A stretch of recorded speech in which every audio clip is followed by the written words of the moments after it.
जय हिंद। स्वागत है आपका हमारे इस ई पाठशाला सेंटर यूट्यूब चैनल में।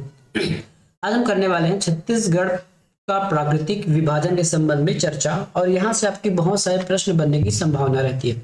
सबसे पहले ये जान लीजिए कि हम आज पढ़ने क्या वाले हैं। जैसे हम भारत के भूगोल में पढ़ते हैं कि भारत के भूगोल का प्राकृतिक विभाजन पढ़ते हैं, जिसमें उत्तर में हिमालय पढ़ते हैं, ठीक है, और दक्षिण में जाए तो हम क्या पढ़ते हैं, प्रायद्वीपीय पठार पढ़ते हैं, ठीक है। वेस्ट साइड, पश्चिमी साइड हम पढ़ते हैं कि जितने भी क्या चीज है हमारे मरुस्थल है वो पढ़ते हैं, कोस्टल लैंड पढ़ते हैं, प्रायद्वीप, फिर उसके बाद फिर द्वीप समूह है, ये सब पढ़ते हैं। उसी प्रकार से छत्तीसगढ़ में भी हम अलग अलग प्राकृतिक विभाजन समझेंगे, ठीक है। उसी प्रकार से हम प्राकृतिक विभाजन पढ़ेंगे। प्राकृतिक विभाजन का मतलब होता है कि किसी भी लैंड में प्रकृति द्वारा बनाया गया भूस्थल एक दूसरे के से संबंधित कुछ थोड़ा डिफरेंस होता है, ठीक है, एक दूसरे के प्रति कुछ डिफरेंस होता है। जैसे हम भारत के परिप्रेक्ष्य में ले लें तो भारत के उत्तरी भाग में एक विशाल हिमालय पर्वत है, जिसकी एवरेज जो हाइट है वो 6000 मीटर अर्थात 6 किलोमीटर के आसपास है। और यदि उसके नीचे आएंगे तो आपको पूरा का पूरा मिलेगा मैदान, ठीक है, और नीचे आएंगे तो आपको क्या मिलेगा, एक पठार मिलेगा जिसको हम प्रायद्वीपीय पठार कहते हैं।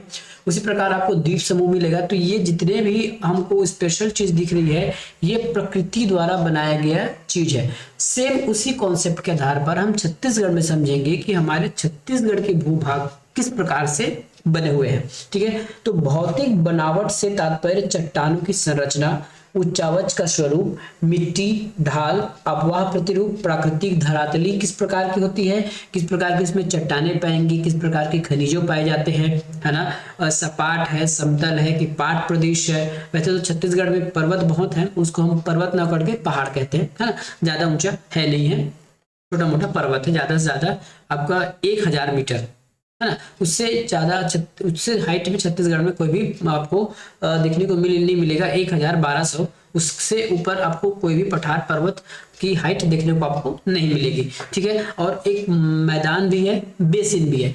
तो सबसे पहले हम यहाँ समझने वाले हैं कि छत्तीसगढ़ को कितने प्रकार में बांटा गया है, ठीक है। तो हम जैसे इमेज में देख पा रहे हैं छत्तीसगढ़ में लगभग 4 प्रकार का विभाजन मिलता है। पहला है पूर्वी बघेलखंड का पठार, दूसरा पढ़ेंगे जशपुर शामरी पाट, तीसरा हम पढ़ेंगे महानदी बेसिन, और चौथा पढ़ेंगे दंडकारण्य का पठार।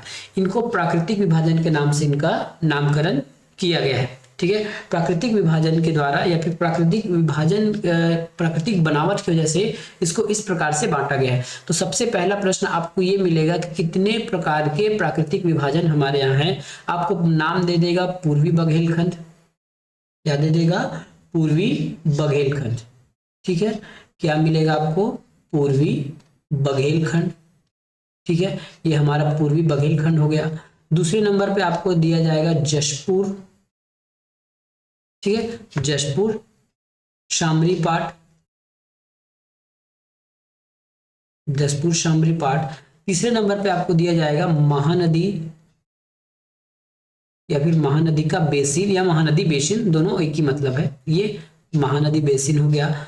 चौथा आपको दिया जाएगा दंडकारण्य, दंडकारण्य, ठीक है। ऐसा ऑप्शन आपको दिया जाएगा, और इनमें से कोई एक अगर दे दिया गया, मान लेते हैं हमको एक और ऑप्शन दे दिया गया, हिमालय दे दिया गया या फिर अरावली दे दिया गया, अरावली, ठीक है, अरावली पर्वत या फिर अरावली श्रेणी या फिर मालवा का पठार, इस प्रकार की अगर कुछ अन्य चीजें दी जाएंगी तो वो ऑप्शन में गलत होगा। तो ऐसे कई बार आपको प्रश्न पूछे गए। तो संख्यात्मक आपको याद होना चाहिए 1, 2, 3, 4 और 5, ठीक है। इसको थोड़ा सा और डिटेल में देखते हैं। सबसे पहले आपको इसका जियोग्राफिकल स्टेटस याद होना चाहिए, ठीक है। यदि हम बात करें कि जशपुर बघेलखंड का पठार कौन सी हिस्से में है, तो यदि हम दिशा के परिप्रेक्ष्य में देखें तो ये उत्तर एरिया में है, ठीक है। जशपुर शामरी पाट आपके उत्तर पूर्व में है, कहाँ पे है, उत्तर पूर्वी भाग में है। महानदी का बेसिन आपके मध्य भाग में, मध्य छत्तीसगढ़ में है। दंडकारण्य का पठार है वो दक्षिण एरिया में है, ठीक है। तो कई बार आपको यहाँ से भी प्रश्न देखने को मिलेगा कि ये जितने भी प्राकृतिक विभाजन है वो किस दिशा से संबंधित है, कहाँ पे पाया जाता है। बाकी इस बीच में अभी और डिटेल करेंगे। अभी इसे डिटेल देख लीजिए। छत्तीसगढ़ के यदि हम भौतिक विभाग की चर्चा करेंगे तो हमको 4 प्रकार के भौतिक विभाग है, उसको और अन्य भागों में बांटा गया है। ठीक है, उसमें और डिटेलिंग किया गया, जैसे जशपुर शामरी पाठ, ठीक है, जशपुर शामरी पाठ वो जो जशपुर शामरी पाठ है वो पूरे छत्तीसगढ़ का 4.59% हिस्सा रखता है। अब इसको हम 3-4 उप विभाग में और बांट, जैसे ऊपरी घाट है या जिसको हम सामरी पाठ कहते हैं जो आपके बलरामपुर जिले में पड़ता है, निचली घाट जिसको हम जशपुर पाठ कहते हैं, मैन पाठ और कुश्मी पाठ। तो इस प्रकार की चीजों को हम पढ़ेंगे। अभी थोड़ी देर में हम समझेंगे कि पाठ का मतलब क्या होता है ना, पाठ का मतलब क्या होता है, मैदान क्या होता है और पर्वत किसे कहते हैं। अभी बस इसके बाद हम आपको समझा देंगे। पूर्वी बघेलखंड का पठार पढ़ेंगे तो पूर्वी बघेलखंड में आपको कन्हार नदी बेसिन पढ़ना है, रिहंद बेसिन पढ़ना है, चांग बघार देवगढ़ की पहाड़ियां पढ़ना है, सुहागपुर पढ़ना है, ठीक है। और दंडकारण्य जैसे आप पढ़ेंगे तो आपको कोटरी नदी का बेसिन पढ़ना है, अबूझमार की पहाड़ियां पढ़ना है, ठीक है। उत्तर पूर्वी में जो पठार है वो पढ़ना है, दक्षिण का पठार पढ़ना है, गोदावरी महानदी, गोदावरी शबरी का मैदान पढ़ना है। और जब मध्य छत्तीसगढ़ में आएंगे तो हमको महानदी बेसिन पढ़ना है। महानदी बेसिन सबसे बड़ा भाग कवर करता है, 50.34%, ठीक है। वही अगर सेकंड नंबर की बात किया जाए तो 28.91% दंडकारण्य का हिस्सा रखता है और 16.16% रखता है पूर्वी बघेलखंड, और सबसे कम हिस्सा है जशपुर शामरी पाठ का। यहाँ से प्रश्न फिलहाल तो 1-2 साल पहले बन चुका है कि इसमें से कौन से 2 बड़े भूभाग हैं, ठीक है। अब हम यदि बेसिन को पढ़ते हैं, छत्तीसगढ़ महानदी के बेसिन को, तो आपको महानदी बेसिन में 2 प्रकार की चीजें पढ़नी है। एक तो आपको मैदान पढ़ना है, दूसरा सीमांत उच्च भूमियां पढ़ना है, ठीक है। क्या पढ़ना है, छत्तीसगढ़ का मैदान और सीमांत उच्च भूमियां पढ़ना है। यदि हम छत्तीसगढ़ के मैदानी भाग में भी अगर मैदान पढ़ें तो शिवनाथ और महानदी के बीच का मैदान पढ़ना है, महानदी के पार का मैदान पढ़ना है, बिलासपुर के पार का मैदान पढ़ना है, हसदो मांड का बेसिन पढ़ना है और शिवनाथ, ठीक है। और पूरे महानदी बेसिन के चारों ओर ऊंचे ऊंचे भूभाग है जिसको पूर्वी उच्च भूमि कहा गया है, उत्तरी उच्च भूमि, दक्षिणी उच्च भूमि और मैकाल श्रेणी। इस प्रकार से हमको पढ़ना है। यहां से भी आप अच्छे से याद कर लीजिएगा, ये पूछा जाएगा कि अबूझमाड़ की पहाड़ियां छत्तीसगढ़ के किस भौतिक विभाग से संबंधित है। मान लेते हैं आपको ऑप्शन पूछ दिया गया प्रश्न की अबूझमाड़ की पहाड़ी है छत्तीसगढ़ के कौन से भौतिक विभाग के अंतर्गत आते हैं। ऑप्शन रहेगा जशपुर पाठ, पूर्वी बघेलखंड, महानदी बेसिन और दंडकारण्य, ठीक है। तो आपको देखना है कि ये दंडकारण्य का भाग है। उसी प्रकार आपको किसी से भी उठा के पूछ दिया जाएगा, चांग बघार देवगढ़ की पहाड़ियां कहाँ पे आती है, तो पूर्वी बघेलखंड में आती है। जशपुर शामरी पाठ से नीचे समझ आपको शामरी पाठ, जशपुर पाठ, मैन पाठ, कुश्मी पाठ, ये सब चीजें आपको याद होनी चाहिए। बाकी इसको और डिटेल हम और पढ़ेंगे कि इसमें क्या क्या मिलता है, ठीक है। तो चलिए आज हम शुरुआत करेंगे महानदी बेसिन से स्टार्ट करेंगे और महानदी बेसिन में हम पढ़ेंगे आज छत्तीसगढ़ का मैदान के बारे में हम चर्चा करेंगे, ठीक है। तो आज का वीडियो हम क्या करेंगे, महानदी बेसिन के बारे में समझेंगे। महानदी बेसिन को समझने के बाद छत्तीसगढ़ के इस महानदी बेसिन में कहाँ कहाँ मैदान पाए जाते हैं, कौन कौन से हिस्से में, हम इस बात की चर्चा करेंगे, ठीक है। तो आज हम पढ़ेंगे महानदी बेसिन। तो महानदी बेसिन को पढ़ने से पहले हमको कुछ जो डेफिनेशन है वो याद होना चाहिए ताकि आपको डाउट ना हो।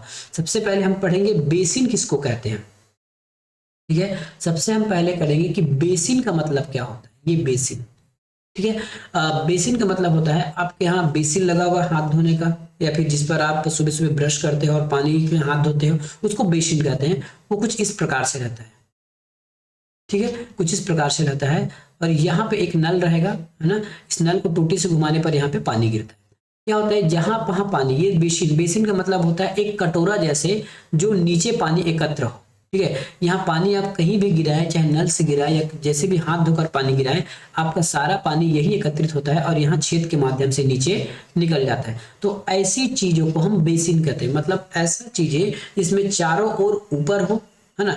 बेसिन का मतलब है जिसके चारों भूभाग ऊपर हो और नीचे गड्ढा हो, ठीक है। चारों भूभाग ऊपर हो और नीचे गड्ढा हो, तब हम उसको क्या कहते हैं, बेसिन कहते हैं। अब हम आपको यहाँ समझाते हैं कि महानदी को बेसिन क्यों कहते हैं, ठीक है। अब महानदी को बेसिन क्यों कहते हैं, अब ये अब 2 मिनट में आप समझ जाओगे कि महानदी के जो या छत्तीसगढ़ के मध्य भूभाग को हम बेसिन क्यों कहते हैं। तो मैं जहां पे भी फिलहाल मार्क कर रहा हूँ वो आप देखते जाइएगा, ठीक है। ये देखिए मेरा रेड लाइन जहां जहां रहा है, इतने एरिया को हम बेसिन कहते हैं। अब क्यों, देखिए जैसे हमने अभी अब बेसिन का परिभाषा पढ़ा कि अगल बगल ऊंचा होना चाहिए, तब देखिए महानदी बेसिन का अगल बगल ऊंचा है। देखिए यदि हम पश्चिमी बात करें तो पश्चिम में मैकाल श्रेणी है जो पर्वत के समान खड़ा हुआ है। नीचे दक्षिण में देखिए, दक्षिण के उच्च भूमियां हैं। यहाँ पे धमतरी महासमुंद, आपके जो सिहावा पर्वत है वहां पे ये आपके पूर्वी भाग में उच्च पर्वत मिल गए। और यदि हम उत्तरी भाग की बात करें तो उत्तरी भाग में आपका पेंड्रा लोरमी का पठार है, उसके बाद छुरी उदयपुर की पहाड़ियां हैं, ठीक है, ये सब है। और दक्षिणी भाग की बात करें तो पूर्वी भाग की बात करें तो पूर्वी भाग में भी आपको उच्च भूमि देखने को मिलेंगे, ठीक है। पूर्वी भाग में आपको सोनबेरा का पठार मिलेगा, ठीक है।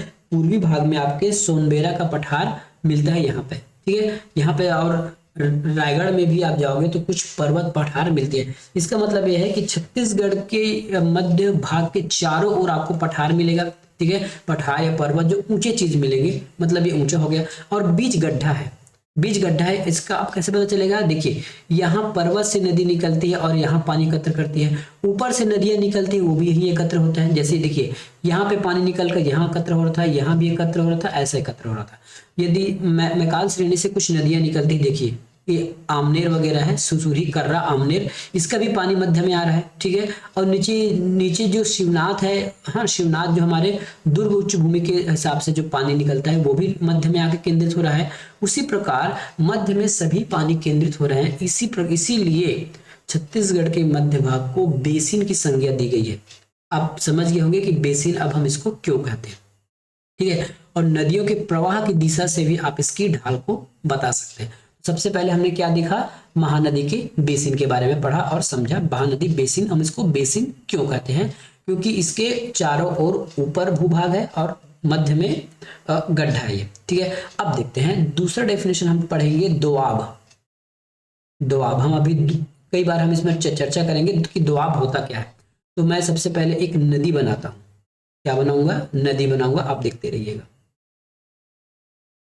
सर ये आपको ऐसा दिख नहीं रहा होगा, सर लाइट कर लेते हैं। ये नदी बन रहा है, ठीक है, ये नदी बन रहा है। ये नदी के किनारे है ना, अभी बीच में इसके पानी बहा देते हैं। ये नदी के बीच में पानी बह रहा है, ठीक है, नदी के बीच में पानी बह रहा है और ये किनारा है, ठीक है। जो ब्लू कलर का दिख रहा है वो क्या चीज है? किनारा है। जो ब्लू कलर का दिख रहा है वो किनारा है। तो नदियों के किनारों को हम कहते हैं आब। नदियों के किनारों को कहा जाता है आब, ठीक है। इतना समझ में आ गया कि नदियों के किनारों को कहा जाता है आब कहा जाता है। नदियों के किनारों को हम आब कहते हैं, ठीक है। तो ये भी आब होगा, ये भी आब हो गया, ठीक है। अब समझते हैं कि यहाँ एक और नदी बहा देते हैं। एक तो एक नदी हो गया, एक और नदी बहाते हैं इसके मध्य में, इस प्रकार से ये और नदी बह गया, ये नदी बह गया, ठीक है। अब इसको भी हम आब ही कहेंगे, अब इसको भी आब ही कहेंगे। और यदि मान लेते हैं इन दो नदियों के बीच में कुछ स्थल है या शहर है, शहर है या कोई स्थल है, तो ये जो शहर है इस नदी के आब और इस नदी आब के बीच में है, मतलब दो आब के बीच में है। समझ में आ गया है? ये जो शहर है दो नदियों के बीच में है और एक नदी के एक साइड को या फिर एक किनारे को हम आब कहते हैं और इस शहर के पास दो आब हो गए, इस नदी का भी, इस नदी का भी, इस नदी का भी, इसलिए हम इसको बोलते हैं दो आब। अभी हम पढ़ेंगे ना, देखिए शिवनाथ पार का मैदान है और कई बार हम पढ़ेंगे महानदी शिवनाथ दोआब, ठीक है। तो इसका मतलब यह है कि दो नदी आब है। इसी प्रकार से पंजाब को समझते हैं, पंजाब में 5 नदियां बहती है, इसलिए उसको बोलते हैं पंच आब। समझ में आ गया?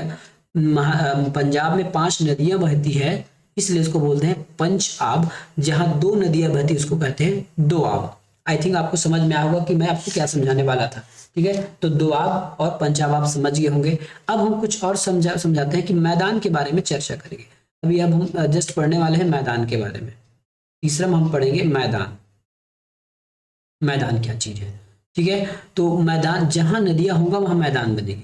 जैसे ये नदी है, ये नदी जो बहा कर लाएगी वो अपने पूरे गाद और सिल्ट लग आएगी और यही हजारों करोड़ों साल बाद ये नदियां उसको सिल्ट को यही छोड़ेगी और ये पूरा बन जाएगा मैदान, ठीक है। इसको हम क्या कहते हैं? मैदान कहते हैं। अब पठार के बारे में समझ लीजिए, पठार क्या होता चीज है। सबसे पहले आप देखिए मैदान हो गया, उसके बाद कुछ ऐसा ऊंचा उठा एरिया है, देखिए कुछ ऊंचा उठा है लेकिन ऊपर जो है पर्वत के समान नुकीला नहीं है, ठीक है। जैसे ये पर्वत हो जाएगा, ये देखिए यदि ऊपर जो कगार है वो ऊपर नुकीला हो गया, वो पर्वत हो गया, लेकिन ऐसा ऊंचा हुआ क्षेत्र टेबल के समान जो यहाँ पे चौकोन होता है या फिर चौड़ा होता है, हाइट भले ही होगा पर चौड़ा होगा।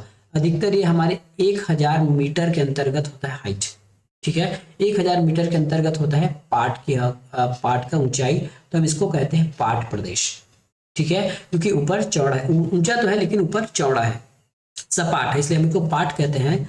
और ये वाला हिस्सा हो जाता है मैदान का, ठीक है, ये मैदान हो जाएगा और ये वाला हिस्सा हो जाएगा पर्वत, ठीक है। तो 1000 मीटर तक की हाइट को हम क्या कहते हैं, पाट प्रदेश कहते हैं, और ऊपर समतल होना चाहिए। और 1000 के ऊपर से हाइट का जो हिस्सा होगा उसको हम पर्वत, है ना, पर्वत पहाड़ के हिस्से में रखते हैं, ठीक है। और इसके बाद हम क्या आगे, सीमांत उच्च भूमि। सीमांत उच्च भूमि का मतलब है सीमा के चारों ओर, जैसे मैंने एक गोल घेरा बना लिया तो इसके चारों ओर जो उच्च भूमि होगा, मतलब सीमांत मतलब लास्ट में, तो ये हो गया मेरा सीमांत उच्च भूमि, जो हम आगे पढ़ेंगे, ठीक है। तो आई थिंक आपको पूरा डेफिनेशन समझ में आया होगा। अब हम पढ़ते हैं महानदी बेसिन के बारे में, ठीक है। अब हम क्या पढ़ेंगे, महानदी बेसिन के बारे में पढ़ेंगे। तो महानदी बेसिन में हम क्या सबसे पहले पढ़ने वाले हैं कि महानदी बेसिन के बारे में पढ़ेंगे। उसके बाद महानदी बेसिन में क्या क्या पाया जाता है, तो महानदी बेसिन में मैदान पाया जाता है और उच्च भूमि पाई जाती है। सबसे पहले हम महानदी बेसिन के बारे में चर्चा करते हैं, ठीक है। कुछ डेफिनेशन हमने देख लिया, अब महानदी बेसिन के बारे में जस्ट चर्चा करते हैं। तो महानदी बेसिन का एक और नाम है जिसको कहते हैं राज्य का हृदय स्थल कहते हैं, ठीक है। मैं एक एक टॉपिक लिखते जा रहा हूं, आप यहाँ से देखते जाइएगा। राज्य का हृदय स्थल, ठीक है। इसको किस नाम से जानते हैं, राज्य का हृदय स्थल के नाम से जाने जाते हैं, क्योंकि ये सेंटर पॉइंट में, ये इमेज आपको जो मैप दिख रहा है वो आपके महानदी बेसिन का हिस्सा है, ठीक है। अगली बार इसको और किस नाम से जानते हैं, तो महानदी एवं उसकी सहायक नदियों के प्रवाह क्षेत्र को हम महानदी बेसिन कहते हैं, ठीक है। महानदी बेसिन किसको कहते हैं, महानदी और उसके सहायक नदियों का जो प्रवाह क्षेत्र है उसको हम महानदी बेसिन के नाम से जानते हैं।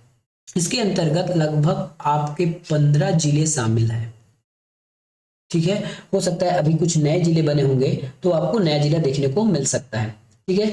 नया जिला आपको देखने को मिल सकता है, नए जिला आप फिलहाल ये हमारे पुराने अपडेट्स में 15 जिला है, कुछ नए जिले भी बने हैं, जैसे आपके शक्ति नया बन गया है, सारंगढ़ बिलाईगढ़ नया बन चुका है इस महानदी बेसिन के अंतर्गत, और आपके जो खैरागढ़ छुईखदान गंडई है ये तीसरा जिला नया बन चुका है ना। तो इस प्रकार से आपको 3 जिले यहीं पे आपको नया देखने को मिलेंगे।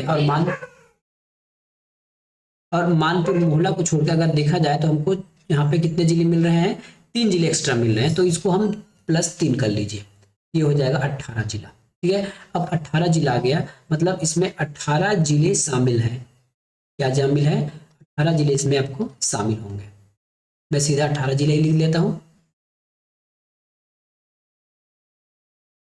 कितने जिला शामिल इसमें, 18 जिला लिख लेता हूं, क्योंकि मानपुर मोहला को छोड़ा गया है। मानपुर मोहला जो है हमारे महानदी बेसिन में नहीं आता, वो दंडकारण्य में आता है, ठीक है। किसमें आता है, दंडकारण्य में आता है, ठीक है। तो ये हमारे 18 जिले अभी के हिसाब से, पहले भी मानपुर मोहला वाले एरिया को नहीं लिया जाता था। इसके हिसाब से हमारे जिले का मैं नाम बता देता हूँ, लिख नहीं रहा हूँ, देख लीजिएगा, है ना।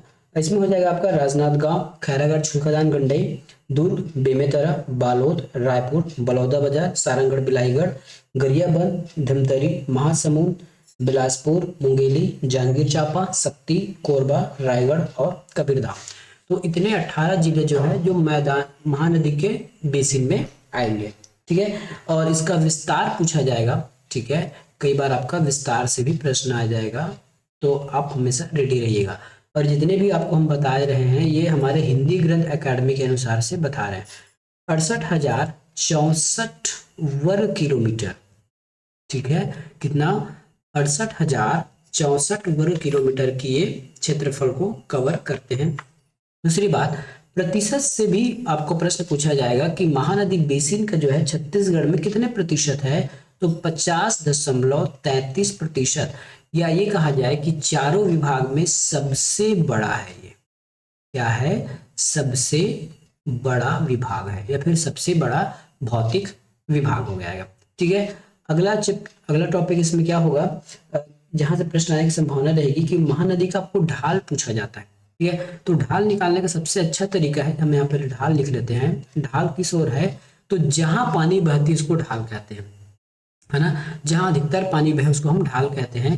तो इसकी ढाल देखिए इस प्रकार, मोटा मोटा इसकी जो ढाल है वो पूर्व की ओर है, किधर है, पूर्व की ओर है, ठीक है। और कई बार आपको ये उत्तर पूर्व भी कहा जाएगा, क्योंकि ये हल्का से ऊपर है, क्योंकि नीचे की नदियां भी ऊपर जा रही है, इसलिए या तो आप इसको पूर्व कहेंगे, या फिर ऑप्शन में कई बार आपको उत्तर पूर्व करके भी ऑप्शन देखने को मिल सकता है, ठीक है। तो महानदी बेसिन का जो ढाल है पूर्व और उत्तर पूर्व की ओर दर्शाती है, ठीक है। इसकी आकृति पूछी जाती है, आकृति, ठीक है। तो आकृति इसका तस्तरी नुमा, तस्तरी मतलब होता है प्लेट जैसे, प्लेट देखिए ना, इसमें अगल बगल ऊपर और नीचे गड्ढा, तो ये तस्तरी हो जाएगा, ठीक है। तस्तरी के साथ आपकी ये हो जाएगा चापकार, चापाकार, चापाकार भी इसको कहा जाता है। तो इसकी जो आकार है वो चापाकार आकृति की है या तस्तरी नुमा है।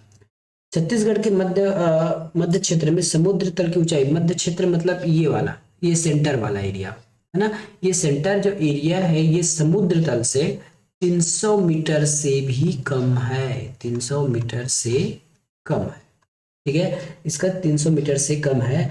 और हम कहीं अगर हम चारों ओर की बात करें, जैसे हम कहते हैं कि छत्तीसगढ़ बेसिन के जो सीमांत एरिया है वहाँ पर्वत पठार है, तो अधिकतर जो पर्वत पठार का या फिर सीमांत का जो ऊंचाई है वो 1000 मीटर भी है कहीं कहीं, ठीक है। 1000 मीटर भी आपको कहीं कहीं देखने को मिलेगा, ठीक है। तो उच्चावच की दृष्टि से हम इसको दो भाग में बांटे थे। सबसे पहला हम इसको मैदान कहेंगे और उच्च भूमि कहेंगे, सीमांत उच्च भूमि के नाम से जानेंगे, ठीक है। और इसमें कुछ जानने लायक कुछ और चीजें जो हमारे एग्जाम में हमको पूछा जा सकता है। तो ये किन शैलों से बना है, कई बार आपका प्रश्न पूछा जाएगा कि महानदी का बेसिन में कौन से शैल पाए जाते हैं, तो इसमें पाए जाते हैं कडप्पा, कडप्पा शैल पाए जाते हैं। और कई बार हमने इसको शैल वाले समूह में भी बताया है वीडियो में कि कडप्पा शैल बना कैसे। तो ये देखिए महानदी के मध्य भाग में बहुत सारी नदियां हैं, है ना, अधिकतर नदियां आपको महानदी बेसिन में ही मिलेगी। तो ये नदियां जो है आग्नेय चट्टान या फिर आर्कियन चट्टान को घिस घिस कर पूरा अपरदित कर दी है ना, घिस घिस कर पूरा अपरदन करके एक जगह उसको जमाव किया है, उस सारे उसके निक्षेप को, उसी अपरदन की वजह से बना है कडप्पा शैल समूह, ठीक है। किसे, अवसाद से, अवसाद के जमाव से, ठीक है।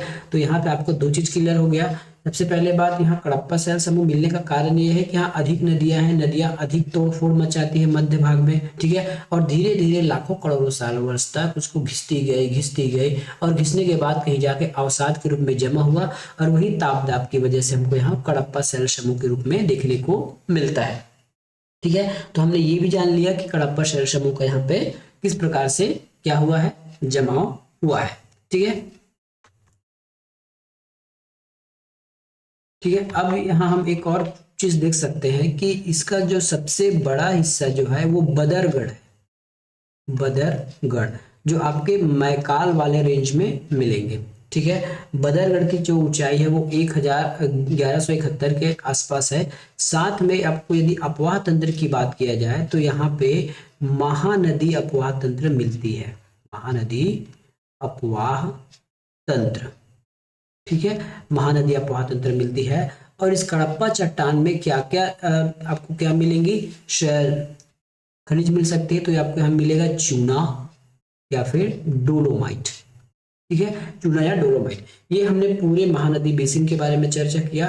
अब महानदी बेसिन को हम कितने भागों में बांटते हैं, दो भाग में बांटते हैं। तो सबसे पहला भाग कहलाता है ना, बेसिन को दो भाग में बांटते हैं। तो पहला भाग कहलाएगा आपका मैदान, ये मैदान कहलाएगा, ठीक है। और जो दूसरा भाग है वो सीमांत उच्च भूमि कहलाती है, उच्च भूमि। तो ये दोनों चीजों से मिलकर बना है हमारा महानदी बेसिन, ठीक है। तो महानदी बेसिन का हमने ओवरव्यू देख लिया। छत्तीसगढ़ के किस स्थल में है, मध्य भाग में, 18 जिलों से इसमें शामिल है। विस्तार इसका 68,064 वर्ग किलोमीटर है। 50% का हिस्सा रखता है। ढाल उत्तर पूर्व की ओर है या फिर हाँ पूर्व की ओर है। आकृति तस्तरी या फिर चापाकार नुमा है, ठीक है। 300 मीटर से भी कम गहराई है बीच का, और जो सीमांत भूमि है वो 1000 से भी ऊंचे है, जैसे बदरगढ़, ठीक है। महानदी अपवाह तंत्र है, मेन अपवाह तंत्र है। अब हम सीधा चलते हैं कि महानदी में मैदान कहाँ कहाँ पाए जाते हैं। चूंकि मैदान इसलिए पाए जाएंगे क्योंकि यहाँ नदियों का भरमार है, और नदियां जो है पर्वतों को, ऊंचे स्थल को काट कर पूरा समतल कर देती है, इसलिए हमको इसमें बहुत सारे मैदान देखने को मिलेंगे। ठीक है, तो सबसे पहला आज हम पढ़ेंगे वो मैदान है हमारे महानदी दोआब, शिवनाथ महानदी दोआब। दोआब के बारे में मैंने स्टार्टिंग में ही बता दिया है कि किसको दोआब कहते हैं। अब मैं इसको आपको मैप में दिखाता हूँ कि ये जो शिवनाथ महानदी दोआब कहाँ पे है। ये लिखिए, शिवनाथ महानदी का दोआब। जैसे हमने डेफिनेशन में पढ़ा था, तो हमको यहाँ मेनली दो बड़े नदी चाहिए दोआब के लिए। तो एक नदी है शिवनाथ, ये वाला जहाँ मैं 1 नंबर लिख रहा हूँ, और 2 नदी है महानदी। तो महानदी और शिवनाथ के जो बीच का हिस्सा है वो कहलाएगा शिवनाथ महानदी का दोआब। ठीक है, क्या कहलाएगा? महानदी और शिवनाथ के मध्य का हिस्सा। ठीक है, क्या चीज? महानदी और शिवनाथ के मध्य का हिस्सा कहलाएगा हमारा शिव महानदी दोआब। ठीक है, क्या कहलाएगा? महानदी दोआब। तो क्या मिलेगा इसमें? शिवनाथ, शिवनाथ प्लस महानदी दोआब। महानदी के मध्य का हिस्सा या मध्य का स्थल क्या कहलाएगा? महानदी शिवनाथ दोआब के नाम से जाना जाएगा। ठीक है, महानदी शिवनाथ के नाम से ये जाना जाएगा।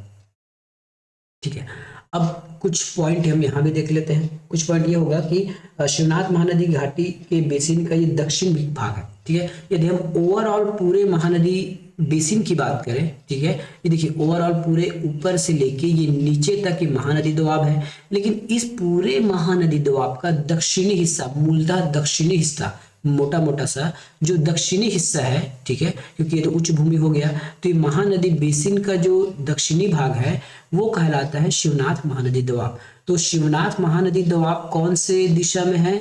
तो ये है हमारे दक्षिणी दिशा में। इसका दक्षिणी, छत्तीसगढ़ का नहीं, महानदी बेसिन का दक्षिणी भाग है शिवनाथ महानदी का दोआब। ठीक है, आगे बढ़ते हैं। इसके अंतर्गत आपके शिवनाथ और खारून नदी का प्रवाह भी आता है। इसके अंदर आपको कौन कौन सी नदियां मिलेंगी? तो 3 नदियां मेनली मिलेंगी। एक है आपका शिवनाथ, शिवनाथ के बाद आपका जो मेन नदी है महानदी आ जाएगा। महानदी के बाद आपका इसमें आता है खारून नदी भी आ जाएगा।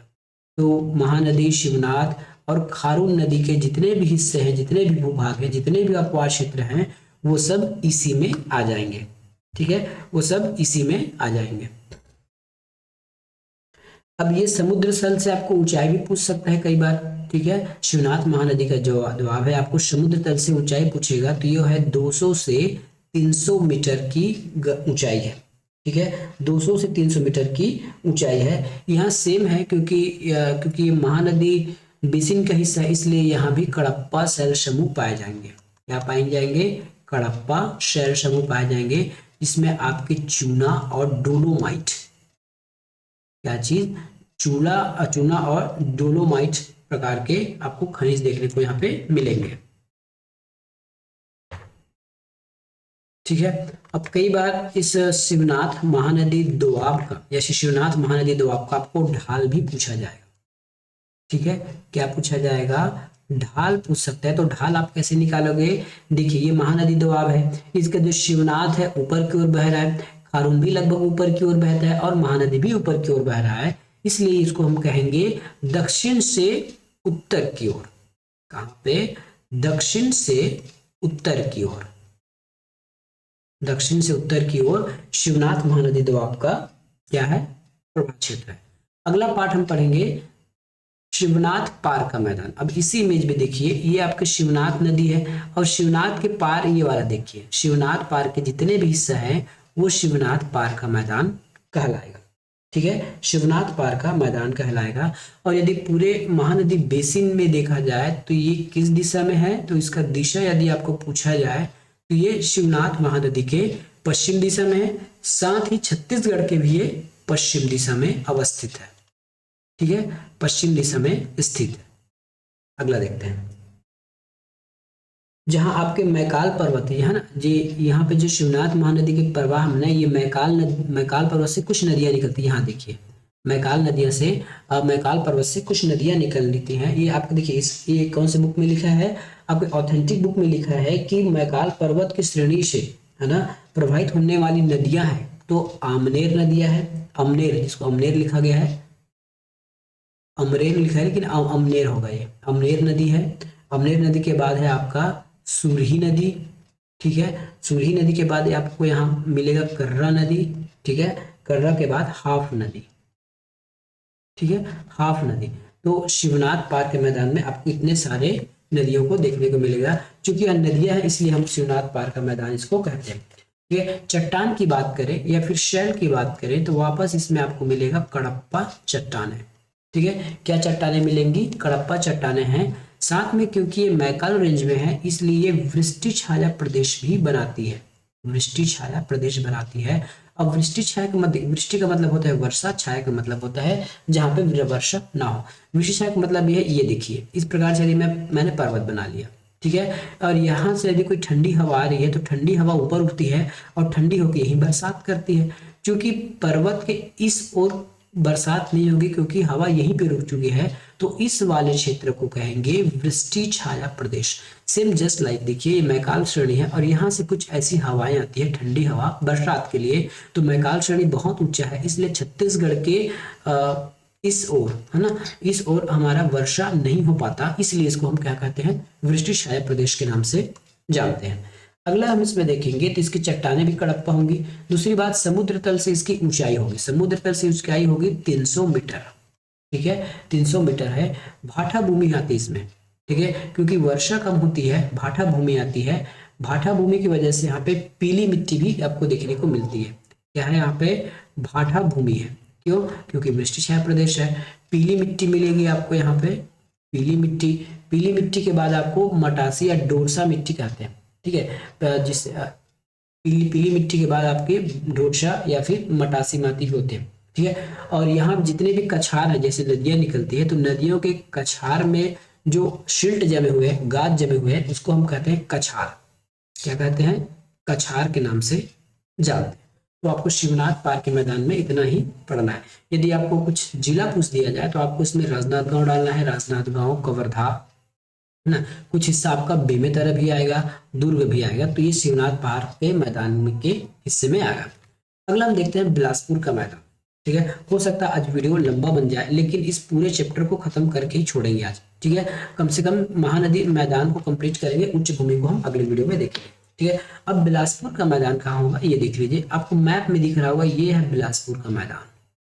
क्या है? ये है बिलासपुर का मैदान। ठीक है, तो सबसे पहले तो आपको दिशा निर्धारित करना होगा कि ये महानदी बेसिन के कौन से हिस्से में है। तो ये बेसिन के उत्तरी भाग में है, वहां पे है, बेसिन के उत्तरी भाग में है। ठीक है, बेसिन के उत्तरी भाग में है, ये पहला पॉइंट हो गया। अगला पॉइंट आपको इसमें लिखना है जो आपको याद रहे, यहाँ पे आपको ना इसके पश्चिम में आपको अरपा लीलागढ़ मैदान देखने को मिलेंगे। ठीक है, किसके पश्चिम में? जो बिलासपुर मैदान है उसके पश्चिम में आपको अरपा लीलागढ़ का मैदान दिखेगा। ठीक है, अरपा लीलागढ़ का मैदान देखने को आपको इसमें मिलेगा।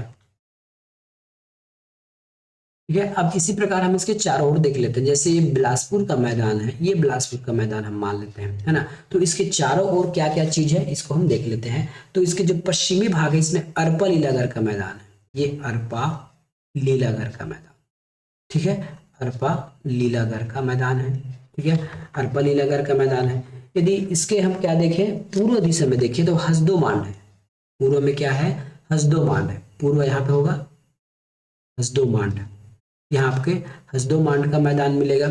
ठीक है, हसदो मांड का मैदान मिलेगा। और उत्तर पश्चिम भाग में जाए, उत्तर पश्चिम मतलब यहाँ पे लगभग, तो ये आपके लोरमी का पठार मिलेगा, लोरमी का पठार मिलेगा। ठीक है, लोरमी का पठार मिलेगा। और उत्तर पूर्व की बात करें तो आपको यहाँ हसदो बेसिन मिलेगा, हसदो बेसिन मिलेगा। ठीक है, हसदो बेसिन मिलेगा। उसी प्रकार यदि इसके पश्चिमी भाग में और ज्यादा पश्चिमी भाग में जाएंगे तो हमको मैकाल श्रेणियां मिलती है। ठीक है, मैकाल श्रेणियां मिलती है। इस मैदान की जो अधिकतम ऊंचाई है, मतलब बिलासपुर का मैदान की जो ऊंचाई है समुद्र तल से 200 से 300 मीटर है, 200 से 300 मीटर है। ठीक है, आपके यहाँ से प्रश्न पूछ सकता है कि उत्तर दक्षिण में क्या क्या चीजें यहाँ पे मिलती है। ठीक है, उत्तर दक्षिण में आपको क्या क्या चीजें मिलती है ये आपको देखने को मिल सकता है। उत्तर पूर्व में कई बार आपको यहाँ पे छुरी उदयपुर की पहाड़ियां भी दिखेंगी, ये देख लिए, यदि यहाँ से आपको इमेज से भी बहुत सारी चीज क्लियर हो जाएगी। ये बिलासपुर का मैदान है, उसके बाद आपके पश्चिम दिशा में देखें तो पेंडालोरमी का पठार है, और उसके बाद उत्तर पूर्व में देखा जाए तो छुरी उदयपुर की पहाड़ियां हैं, ठीक है। उसके बाद और उत्तर की ओर जाएंगे तो हसदो रामपुर बेसिन है। इस प्रकार से आपको ये याद रखने हैं, ठीक है। इस प्रकार से इसको याद रखना है ताकि आपको एग्जाम में कोई दिक्कत ना हो। और यहाँ आपको यदि पूछा जाए कि कौन कौन सी नदियों का अपवाह क्षेत्र है, तो अरपा है, आगर है, मनियारी है, लीलागर है, ये सब नदियां जो है, ठीक है, जैसे मैं पूरा लिखा दिया हूँ, अरपा, लीलागर, हसदो, मांड, इतने सारी नदियां आपको यहाँ पे प्रवाहित होने को देख मिलेगी। अब यहाँ केवल आप कुछ पहाड़ियां कई बार क्वेश्चन में पूछती है, लेकिन वैसा ये प्रश्न अभी तक आया नहीं है कि छत्तीसगढ़ मैदान या फिर बिलासपुर के मैदान में कौन कौन सी पहाड़ियां मेनली देखने को मिलती है। तो पहाड़ियां हैं उदयगिर, हमको अलग पढ़ेंगे। इसमें कुछ पहाड़ी का नाम दिए गए हैं इस बुक में, उसका नाम है रतनपुर और सेंटी की पहाड़ियां। क्या है? रतनपुर और सेंटी की पहाड़ियां। एग्जाम में अभी तक ये प्रश्न आया नहीं है, हो सकता है आने वाले समय में इस प्रश्न को पूछ दिया जाए, ठीक है। तो ये हो गया हमारा बिलासपुर का मैदान। अब हम चलते हैं अगला हसदो मांड बेसिन में, ठीक है। अब हम चलते हैं हसदो मांड बेसिन में। हसदो मांड बेसिन कहाँ अवस्थित है, ये देखिए, ये है हसदो मांड बेसिन, ठीक है। इसको हम हसदो रामपुर का मैदान भी कहते हैं। इधर आपको मिलेगा हसदो मांड बेसिन। अब हसदो मांड बेसिन की अवस्थी से कुछ संबंधित प्रश्न आपको देखने को एग्जाम में मिलेंगे, वो कुछ इस प्रकार से रहेंगे, ठीक है। हसदो मांड बेसिन जो है सबसे पहले आपको पूछा जाए तो छत्तीसगढ़ बेसिन के पूर्वी भाग में मिलेगा, ठीक है। पूर्वी भाग का हिस्सा है हसदो मांड बेसिन, ठीक है। कहाँ का हिस्सा है? पूर्वी भाग का हिस्सा है। इसके बाद यहाँ पे नदियां आपको पूछा जाएगा, तो यहाँ पे हसदो, मांड और केलो नदी बहती है। हसदो, मांड और केलो नदी, ठीक है। हसदो, मांड और केलो नदी का बहाव है इस एरिया में, ठीक है। और यदि आपको जिला पूछ दिया जाए तो फिर जिला आपको लिखना है इसमें कोरबा, ठीक है, जांजगीर चांपा, मैं जी अच्छी लिखता हूँ उसको, जांजगीर चांपा, या सी लिख दीजिए, जे सी लिख दीजिए, ठीक है। जांजगीर चांपा है, रायगढ़ है, रायगढ़, ठीक है। तो इन जिलों में हसदो मांड बेसिन की स्थितियां देखने को मिलेंगी। इस क्षेत्र में आपको कहीं बार ना चंवर ढाल की पहाड़ियां मिलेंगी, ठीक है। तो पहाड़ियां भी इसमें मिलेंगी हसदो मांड बेसिन में। तो पहाड़ी का नाम होगा, पहला है आपका चंवर ढाल, तो ये चंवर ढाल हो गया। चंवर ढाल के बाद इसमें आपको सारंगगढ़ की भी पहाड़ियां देखने को मिलेंगी। इसकी पहाड़ियां होगी, सारंगगढ़ की पहाड़ियां होगी।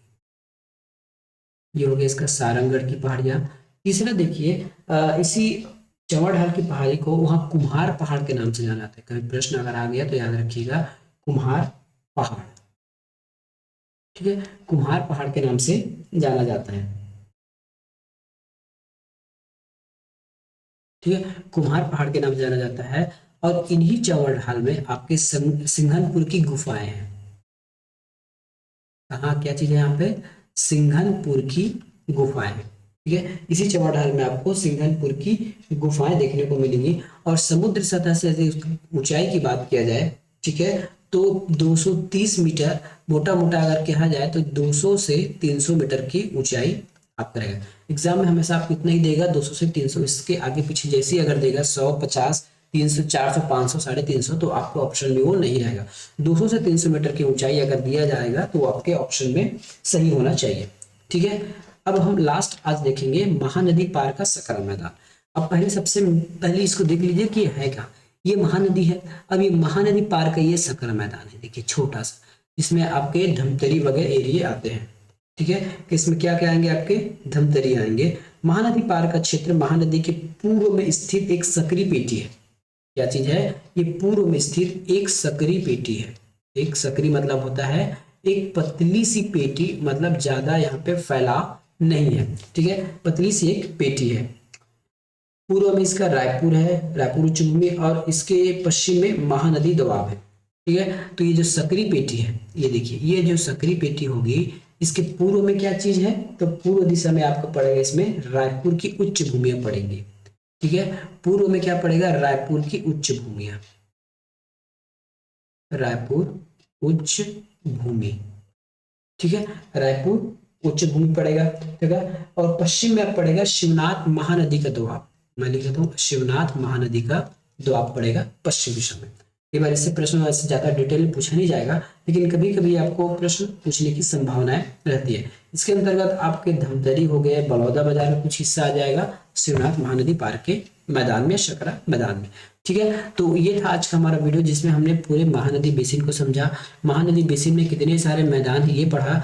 अब इसका एक टॉपिक और बच गया है महानदी संबंधित, कि उसके चारों ओर जो उच्च भूमियां हैं उसके बारे में हमको पढ़ना होगा। ठीक है, वीडियो पर नए हैं तो पूरा वीडियो देख लीजिएगा, चैनल को सब्सक्राइब और वीडियो को लाइक कीजिएगा। मिलेंगे नेक्स्ट वीडियो में, धन्यवाद।